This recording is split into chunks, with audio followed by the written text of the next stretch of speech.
तुम किस भगवान से पूछ रहे हो कि तुम्हारे कर्मों का फल कब मिलेगा? कौन सा भगवान बैठा है ऊपर किसी स्वर्ग के सिंहासन पर जो तुम्हारे हर अच्छे बुरे कर्म को नोट कर रहा है? क्या उसने कोई हिसाब की किताब खोल रखी जिसमें लिखा है आज तूने झूठ बोला, 5 साल बाद इसका परिणाम मिलेगा? कितनी बड़ी मूर्खता है यह सोच कि कोई और तुम्हारे कर्मों का फल तय करता है। अगर ऐसा होता तो इस संसार अन्याय से भरा होता, क्योंकि जिसे तुम पाप कहते हो उसे कोई और भक्ति कहता है। किसका भगवान तय करेगा कि कौन सही है? सुनो, ऐसा कोई भगवान नहीं जो न्याय करता है, न कोई दंडदाता, न कोई पुरस्कृत करने वाला। ईश्वर कोई व्यक्ति नहीं है, वो एक ऊर्जा है जो तुम्हारी ही चेतना के भीतर बह रही है, और यह ऊर्जा प्रतिक्रिया नहीं देती, वो प्रतिबिंबित करती है। कर्म का फल कोई ऊपर से नहीं भेजता, वो तुम्हारी अपनी गूंज है। जो तुमने किया वही लौटकर तुम्हारे भीतर प्रतिध्वनित होता है। अगर तुमने प्रेम बोया तो उसी क्षण तुम्हारा हृदय हल्का हुआ। अगर तुमने घृणा बोई तो उसी क्षण तुम्हारे भीतर एक कांटा चुभा। कर्म और फल के बीच कोई अंतराल नहीं, वे एक ही पल में घटते हैं, लेकिन तुम देख नहीं पाते क्योंकि तुम बाहर देखते हो। तुम्हारी आंखें उस फल की प्रतीक्षा करती है जो जीवन के किसी कोने से गिरने वाला है। तुम कहते हो कभी तो मिलेगा न्याय, और इसी प्रतीक्षा में पूरा जीवन बीत जाता है। जो फल उसी क्षण मिल गया था, तुम उसे पहचान ही नहीं पाए। मैं कहता हूं, जो कर्म किया गया और देखा गया वो समाप्त हो जाता है। जो कर्म किया गया और अनदेखा रह गया वो लौट लौट कर तुम्हें सताता है। यही फल है, तुम्हारी अंधता का परिणाम। भगवान कोई लेखाकार नहीं है जो तुम्हें दंड देता है, तुम्हारा ही मन न्यायाधीश है। जब तुम हिंसा करते हो तुम्हारे भीतर का साक्षी तुरंत कांप उठता है। वो तुम्हें भीतर से कहता है ये गलत है, पर तुम उसे अनसुना कर देते हो। वो कंपन वही रह जाता है, और वही कंपन तुम्हारे भविष्य की पीड़ा बन जाता है। कर्म का फल तुम्हें भविष्य में नहीं मिलता, वो अभी तुम्हारे भीतर जन्म ले चुका है। तुम बस उसे महसूस करने के लिए तैयार नहीं हो। अगर तुम्हें ईश्वर चाहिए तो ऊपर मत देखो, भीतर देखो, क्योंकि वही तुम्हारा फल देने वाला है। वो कोई व्यक्ति नहीं, वो तुम्हारी जागरूकता है। जैसे ही तुम सचेत होते हो कर्म समाप्त हो जाता है, क्योंकि जागरूकता में क्रिया होती है पर कर्मी नहीं बचता, और जहां कर्मी नहीं वहां फल भी नहीं। इसलिए मत पूछो कर्मों का फल कब मिलेगा, ये प्रश्न ही गलत है। फल मिल रहा है हर सांस के साथ, हर भावना में, हर निर्णय में। बस तुम सुनना नहीं जानते। तुम्हें सजा नहीं मिलती, तुम खुद अपने कर्म का प्रतिरूप बन जाते हो। तुम जो करते हो वही तुम बन जाते हो। कर्म कोई अलग घटना नहीं, वो तुम्हारा स्वरूप बन जाता है। और जब कोई यह देख लेता है कि ईश्वर कोई न्यायाधीश नहीं बल्कि एक दर्पण है, तब भय समाप्त हो जाता है, क्योंकि तब वो जान जाता है मैं ही अपना कर्म हूं और मैं ही उसका फल। कर्म का विज्ञान किसी नैतिक उपदेश से नहीं बल्कि चेतना के रहस्य से शुरू होता है।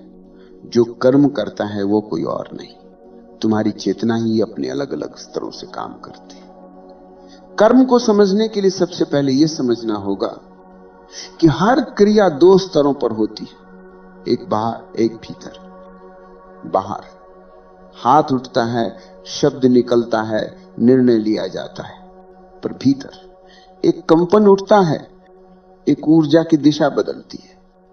यही कंपन असल कर्म है, क्योंकि वही तुम्हारे अस्तित्व पर छाप छोड़ता है। बाहर जो हुआ वो समय में बीत जाता है, भीतर जो हुआ वो तुम्हारे साथ चलता है। तुम किसी को अपमानित करते हो, शब्द खत्म हो गए, पर वो कंपन तुम्हारे भीतर जीवित रह गया। वो कंपन तुम्हारे भीतर घूमेगा, फिर किसी और मौके पर लौटेगा, किसी और व्यक्ति, किसी और स्थिति के रूप में, और तुम सोचोगे ये मेरे कर्मों का फल है। पर सच तो यह है कि वो फल अब नहीं मिला, वो तो उसी क्षण मिल गया था जब तुमने अपमान किया था। तुमने बस उसकी गहराई नहीं देखी। कर्म और फल अलग अलग घटनाएं नहीं है, वे एक ही सिक्के के दो पहलू हैं। कर्म बीज है, फल उसी क्षण उसकी खुशबू है।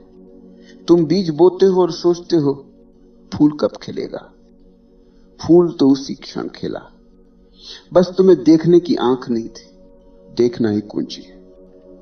जिसने अपने कर्म को होते हुए देख लिया, उसका फल उसी क्षण समाप्त हो गया, क्योंकि फल कोई भविष्य में मिलने वाली वस्तु नहीं, बल्कि वही है जो कर्म के साथ साथ घटता है। जैसे ही चेतना उपस्थित हुई, कर्म अपने ही कंपन में भस्म हो गया। यही कारण है कि मैं कहता हूं, कर्म का फल समय नहीं देता, तुम्हारी चेतना देती है।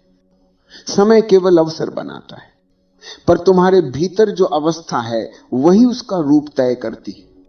यदि तुम क्रोधित अवस्था में हो तो वही समय तुम्हारे लिए पीड़ा बन जाएगा। यदि तुम प्रेम में हो तो वही समय तुम्हारे लिए आशीर्वाद बन जाएगा। ब्रह्मांड कोई न्यायालय नहीं है, यह ऊर्जा का दर्पण है। तुम जो भेजते हो वही लौट कर आता है। अगर तुम प्रेम फेंकोगे तो प्रेम की तरंग लौटेगी। अगर तुम विष फेंकोगे तो वही विष तुम्हारी अपनी नसों में गूंजेगा। इस ब्रह्मांड में कोई और नहीं है, हर दिशा में तुम ही हो। जो ये समझ लेता है वो किसी भगवान से पुरस्कार या सजा नहीं मांगता, वो देखता है मैं अपने कर्म का दर्पण हूं। अब उसे डर नहीं रहता, अब वो अपने कर्म को ध्यान बना देता है। यही वजह है कि जागृत व्यक्ति का हर कर्म समाप्त होता है और अचेतन व्यक्ति का हर कर्म बंधन बन जाता है। दोनों ही क्रिया करते हैं, पर फर्क है देखने में। अचेतन व्यक्ति क्रिया करता है और भूल जाता है। उसका हर कर्म उसकी नींद में जमा होता जाता है। हर क्रिया एक बोझ बनती है, हर अनुभव एक स्मृति का गांठ बनता है। वह भीतर से भारी होता जाता है और उसका भविष्य उसी वजन से बनता है। जागरूक व्यक्ति क्रिया करता है, पर हर क्षण देखता है। उसकी दृष्टि कर्म को पारदर्शी बना देती है। कर्म जल जाता है, राख रह जाती है, पर कोई छाप नहीं रहती। उसके लिए कर्म अनुभव बनता है, बोझ नहीं। देखना आ गया, जहां देखना आया वहां कर्म की ऊर्जा राख हो गई। इसलिए कहा गया ध्यान ही अग्नि है। ध्यान किसी साधना का नाम नहीं, ये देखने का नाम है। देखने से कर्म टूटता है, क्योंकि देखने में मैं नहीं होता।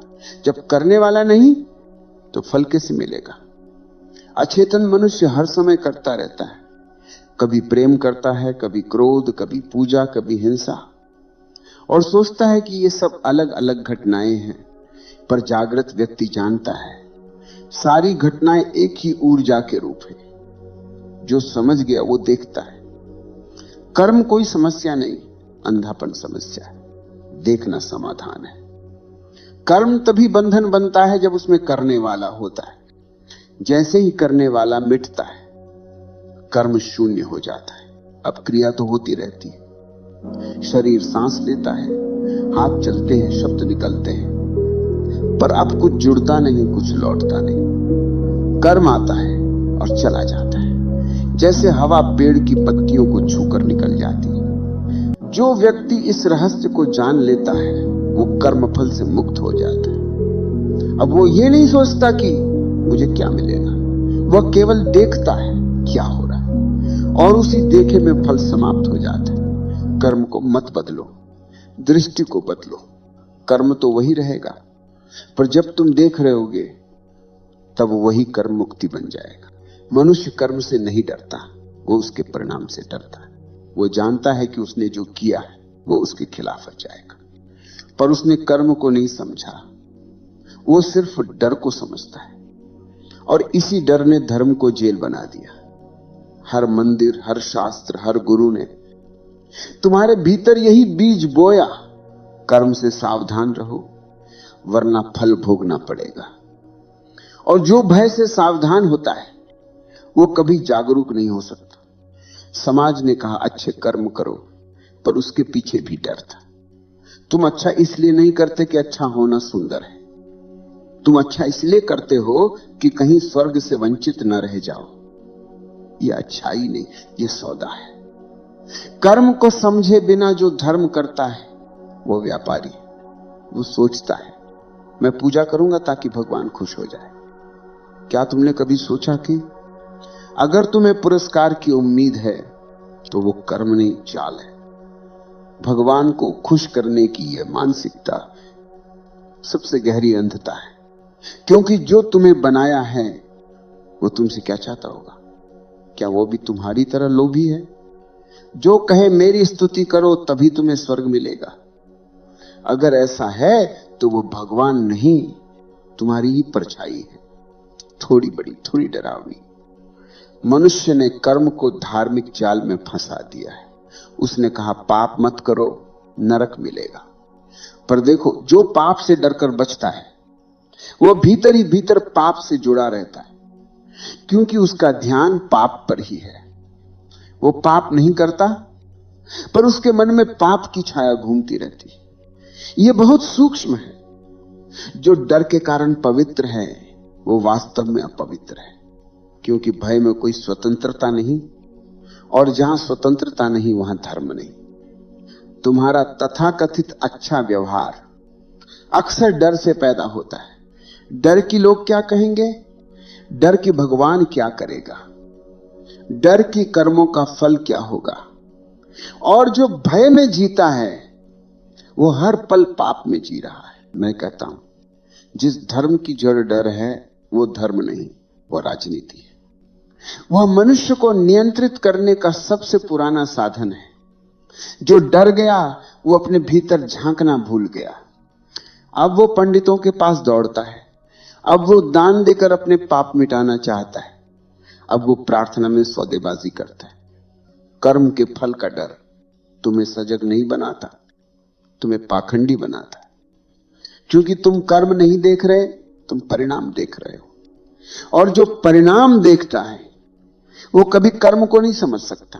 ध्यान से सुनो, कर्म का फल डर से नहीं टलता, समझ से समाप्त होता है। जो समझ गया कि कर्म और फल एक ही है वो डर नहीं सकता, क्योंकि अब उसे पता है कि किसी और से नहीं, सिर्फ खुद से सामना है। जो सच में देखता है वो कर्म करता है, पर फल की प्रतीक्षा नहीं करता। उसका ध्यान क्रिया पर होता है, परिणाम पर नहीं। और तभी उसका कर्म ध्यान बन जाता है। कर्म का फल कोई दंड नहीं, वो दर्पण है। वो तुम्हें तुम्हारा ही चेहरा दिखाता है। अगर तुम डर गए तो इसका अर्थ है कि तुम अपने चेहरे से डर रहे हो, और जो अपने चेहरे से डरता है वो जीवन से भागता है। यहां से असली संघर्ष शुरू होता है।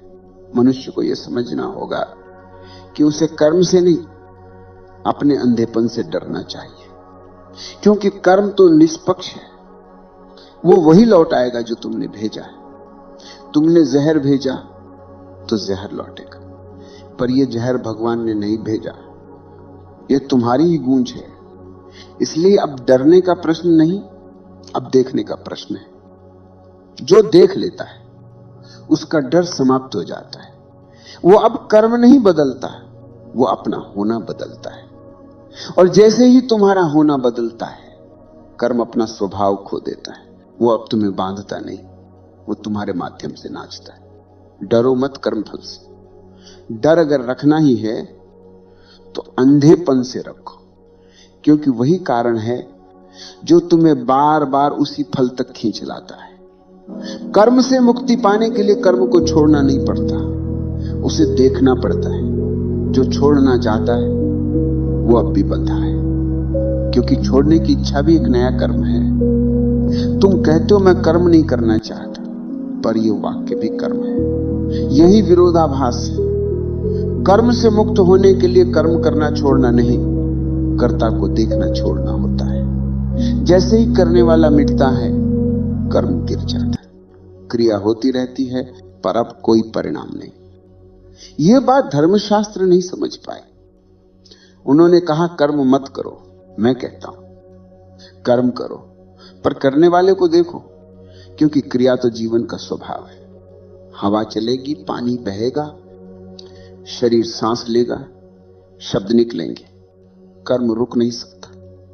पर तुम रुक सकते हो जिस क्षण तुम भीतर रुक गए, देखने लगे, वही क्षण मुक्ति का है। कर्म तब भी होता रहेगा, पर अब उसमें कोई बोझ नहीं। अब फल का प्रश्न ही नहीं उठता, क्योंकि अब कोई मैं नहीं जो फल पाए। यह समझना ही ध्यान है। ध्यान कोई साधना नहीं, ध्यान जीवन का केंद्र है, जहां कर्म होता है पर कर्तापन नहीं होता। यह सबसे गहरा विरोधाभास है। देखो, नदी बहती है, वो ये नहीं सोचती कि उसे समुद्र पहुंचना है। वो बहती है क्योंकि बहना उसका स्वभाव है। पेड़ फूलता है, वो ये नहीं सोचता कि लोग उसकी सुगंध की प्रशंसा करेंगे। वो फूलता है क्योंकि खिलना उसका स्वभाव है। यही ध्यान की अवस्था है, जहां क्रिया शुद्ध है पर इच्छा अनुपस्थित है। जब तक इच्छा है, कर्म बंधन है। जब इच्छा गायब होती है, कर्म पूजा बन जाता है। तुम कुछ भी करो, चलना, बोलना, खाना, सांस लेना, सब ध्यान हो जाता है, क्योंकि अब कोई मैं नहीं जो परिणाम चाहे। और ये वही जगह है जहां कर्म और ध्यान एक हो जाते हैं। ध्यान में कर्म भस्म होता है, क्योंकि देखने में कोई संचय नहीं। देखना निष्क्रिय नहीं है, देखना सबसे बड़ी सक्रियता है, क्योंकि इसमें जागरूकता है। और जहां जागरूकता है, वहां कर्म का चक्र रुक जाता है। इसलिए कहा गया, ज्ञान अग्नि में सारे कर्म जल जाते हैं। ये अग्नि बाहरी नहीं, ये तुम्हारी चेतना की ज्योति है। जितना तुम देखते हो, उतना कर्म जलता जाता है। जो देखा नहीं गया, वो लौटता है फल बनकर। जो ध्यान करता है, वो कर्म से नहीं भागता, वो उसे आलोकित कर देता है। वो हर कर्म में प्रकाश डाल देता है, और प्रकाश में कोई छाया नहीं रहती। छाया ही तो कर्म का फल है, जो तुमसे चिपकी रहती है। अब जब प्रकाश फैला, छाया गायब। अब कर्म भी मुक्त और फल भी अर्थहीन। समझो, यह सबसे बड़ा रहस्य है। कर्म और ध्यान विरोधी नहीं है, वे एक ही वृत्त के दो छोर हैं। कर्म बाहर की गति है, ध्यान भीतर की स्थिरता। जब भीतर स्थिरता आती है, तो बाहर की गति अपना विष खो देती है। अब गति भी मौन हो जाती है। मौन का अर्थ यह नहीं कि कुछ ना हो। मौन का अर्थ है कि सब कुछ होता रहे, पर कोई मैं उसमें ना हो। और जब यह मैं पिघलता है, तो पहली बार जीवन का रस टपकता है, क्योंकि अब कर्म खेल बन गया है। भय नहीं, अब फल दंड नहीं, अनुभव बन गया है। इस स्थिति में तुम जो भी करो, वो ध्यान है। अगर तुम प्रेम करते हो, वो ध्यान है। अगर तुम खाना बनाते हो, वो ध्यान है। अगर तुम चलते हो, बोलते हो, वो भी ध्यान है, क्योंकि अब तुम जागरूक हो। कर्म वही है, पर अब उसमें बंधन नहीं। यहां आकर सब विरोध मिट जाते, अच्छा बुरा, पुण्य पाप सब एक हो जाते, क्योंकि सबके पार जो साक्षी है, वो निष्पाप है। वो सिर्फ देखता है, बिना निर्णय के, बिना भय के। यही साक्षी ध्यान है, और ये साक्षी ही मोक्ष है। कर्म गिरता नहीं, कर्म का बोझ गिरता है। जो मैं उठाए हुए था, वो गिर जाता है, और जो गिर गया, वही उड़ने लगता है। मृत्यु भी अब भय नहीं, कर्म भी अब प्रश्न नहीं।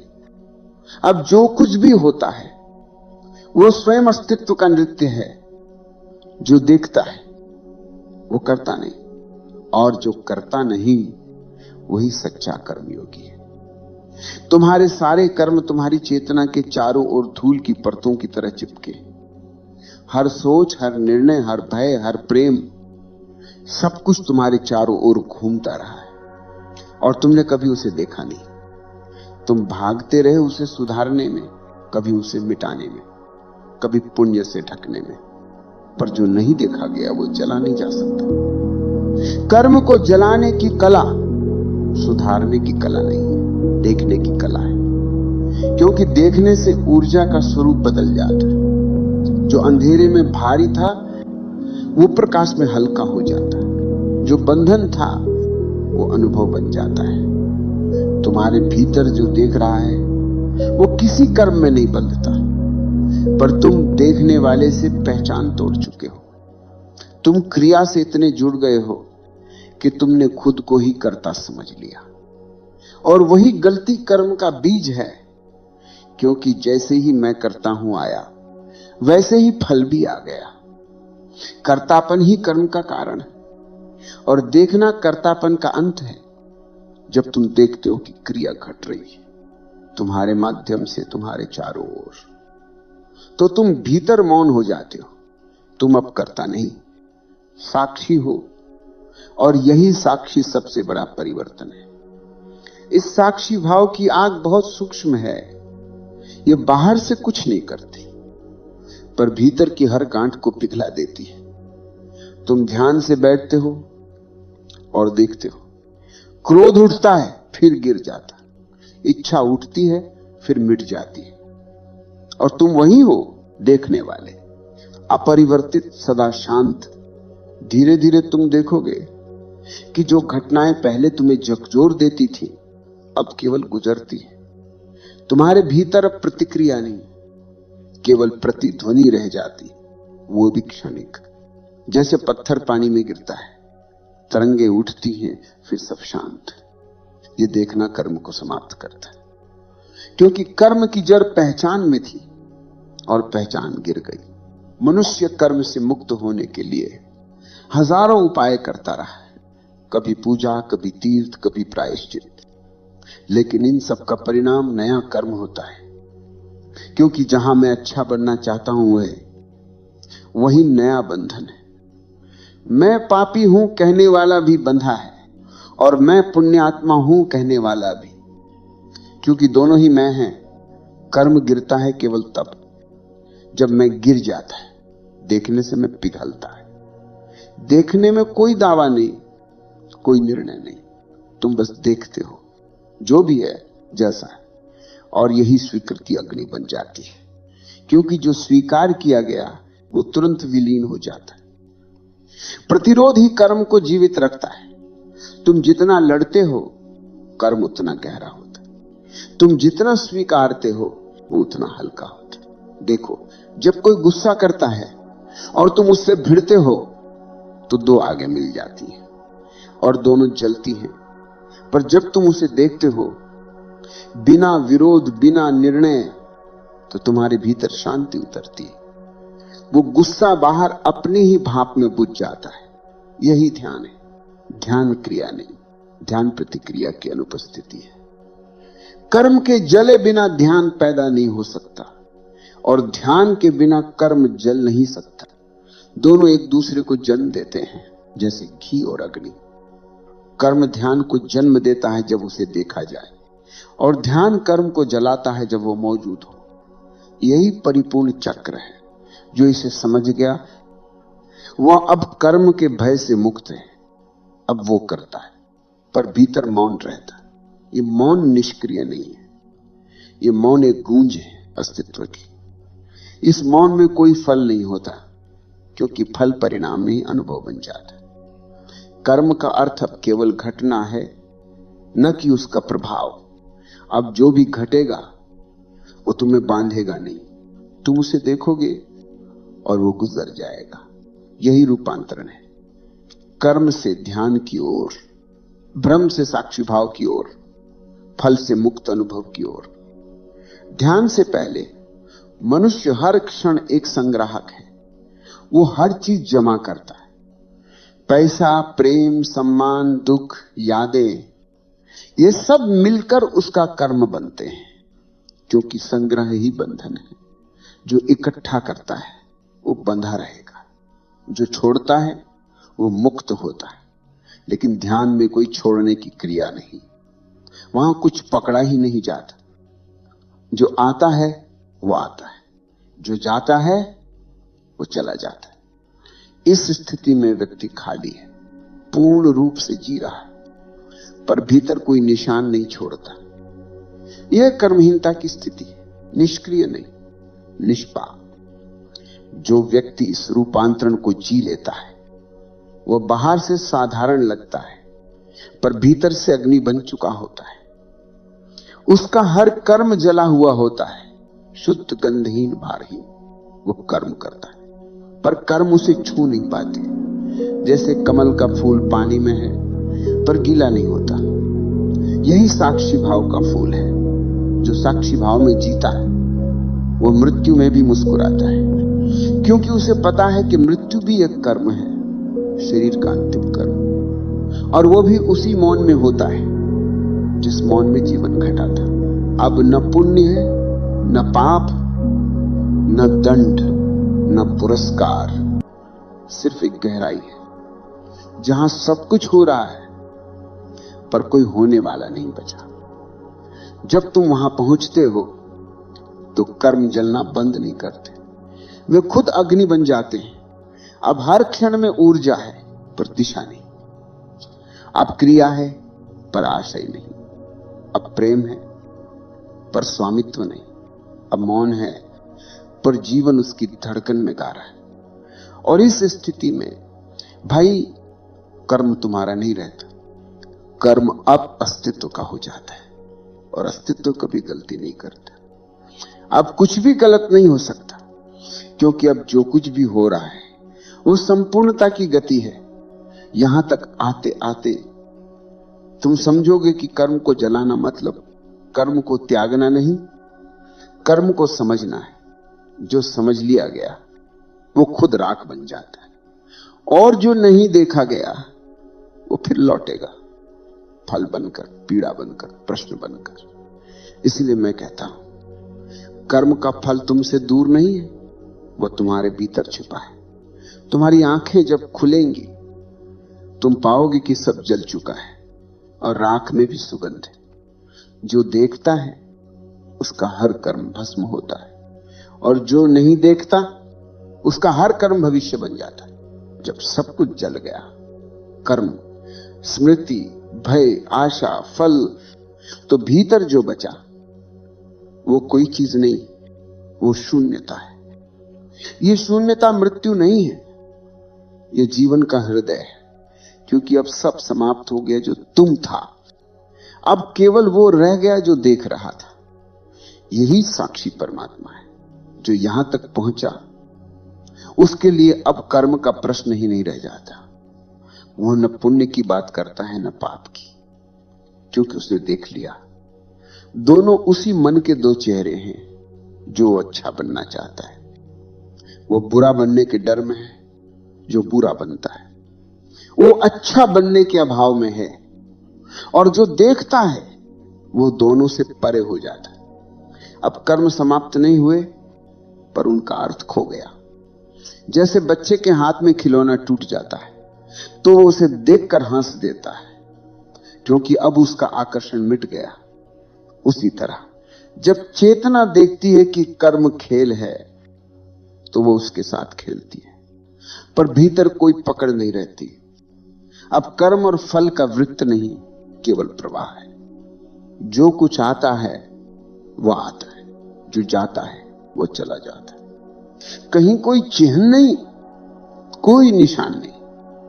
अब जीवन अपने असली स्वरूप में दिखता है, अर्थहीन और इसीलिए पूर्ण, क्योंकि अर्थ की खोज वही करता है जो खोया हुआ है। जिसने खुद को पा लिया उसके लिए हर क्षण ही अर्थ है। वो कुछ पाने नहीं जीता, वो केवल जीता है। यहां आकर प्रश्न गिर जाते हैं, कर्म का फल कब मिलेगा, क्यों मुझे ये मिला, किसका न्याय है। सब प्रश्न राख बन जाते, क्योंकि जिसने देखा वो समझ गया कि कोई देने वाला नहीं, कोई पाने वाला नहीं। कर्म और फल दोनों ऊर्जा के दो रंग हैं, एक बाहर घटता है, एक भीतर। और जब देखने वाला भीतर से मौन होता है तो दोनों का संगीत एक हो जाता है। अब कोई संघर्ष नहीं, अब कोई तर्क नहीं, अब बस नृत्य है, जीवन का, मृत्यु का, प्रेम का, मौन का। अब जो भी होता है वो प्रसाद है, क्योंकि अब मैं नहीं कहता ये मेरा फल है। अब सब कुछ अस्तित्व का है, अस्तित्व करता है, अस्तित्व भोगता है, और तुम बस साक्षी हो, निराकार, निष्क्रिय।